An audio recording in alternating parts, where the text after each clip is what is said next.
Assalamualaikum warahmatullahi wabarakatuh. Perkenalkan, nama saya Muhammad Nurul Zaki. Saya kelas MIPA 2. Kali ini saya akan menjelaskan tentang sejarah Perang Puputan Margarana, Tabanan, Bali, Indonesia, 20 November 1946. Puputan Margarana yang berpusat di Desa Adeng, Kecamatan Marga, Tabanan, Bali. Tokoh perang ini adalah Letnan Kolonel I Gusti Ngurah Rai. I Gusti Ngurah Rai dilahirkan di Desa Carangsari, Kabupaten Bandung, Bali, 30 Januari 1917. Puputan Margarana dianggap banyak pihak sebagai perang sengit yang pernah bergulir di Pulau Dewata, Bali.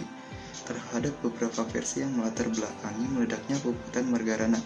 Namun, jika balik lembaran sejarah Indonesia, maka dapat ditarik sebuah benang merah bahwa perang ini terjadi akibat ketidakpuasan yang dilahir pasca perjanjian Linggarjati.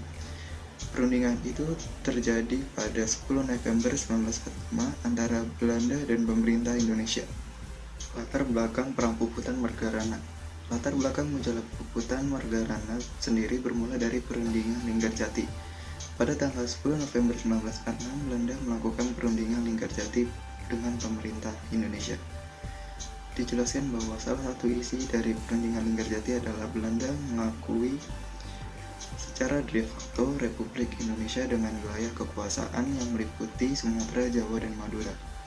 Dan selanjutnya Belanda diharuskan sudah meninggalkan daerah de facto paling lambat tanggal 1 Januari 1949. Pada tanggal 2 dan 3 Maret 1949, Belanda mendaratkan pasukannya kurang lebih 2.000 tentara di Bali yang diikuti oleh tokoh-tokoh yang memihak Belanda. Tujuan dari pendaratan Belanda ke Bali sendiri adalah untuk menegakkan berdirinya negara Indonesia Timur.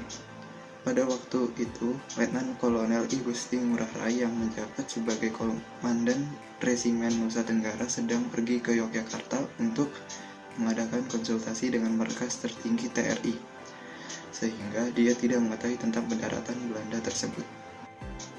Puncak peristiwa Perang Puputan Margarana. Pada tanggal 20 November 1946, I Gusti Ngurah Rai dan pasukannya yaitu Cium Wanara melakukan long march ke Gunung Agung, ujung timur Pulau Bali. Tetapi tiba-tiba di tengah perjalanan pasukan ini dicegat oleh serdadu Belanda di Desa Marga, Tabanan, Bali. Tak elak, pertempuran sengit pun tidak dapat dihindarkan, sehingga sontak daerah Marga yang saat itu masih dikelilingi ladang jagung yang tenang berubah menjadi pertempuran yang menggemparkan dan mendebarkan bagi warga sekitar. Bunyi letupan senjata tiba-tiba serentak mengepung ladang jagung di daerah perbukitan yang terletak sekitar 40 km dari Denpasar itu. Pasukan pemuda Cium Wanara yang saat itu masih belum siap dengan persenjataannya tidak terlalu terburu-buru menyerang serdadu Belanda. Mereka masih berfokus dengan pertahanannya dan menunggu komando dari I Gusti Ngurah Rai untuk membalas serangan.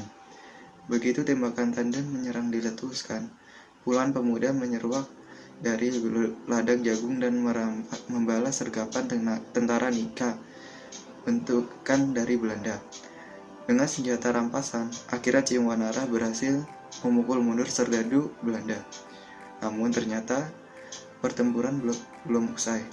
Kali ini serdadu Belanda yang sudah terpancing emosi berubah menjadi semakin brutal.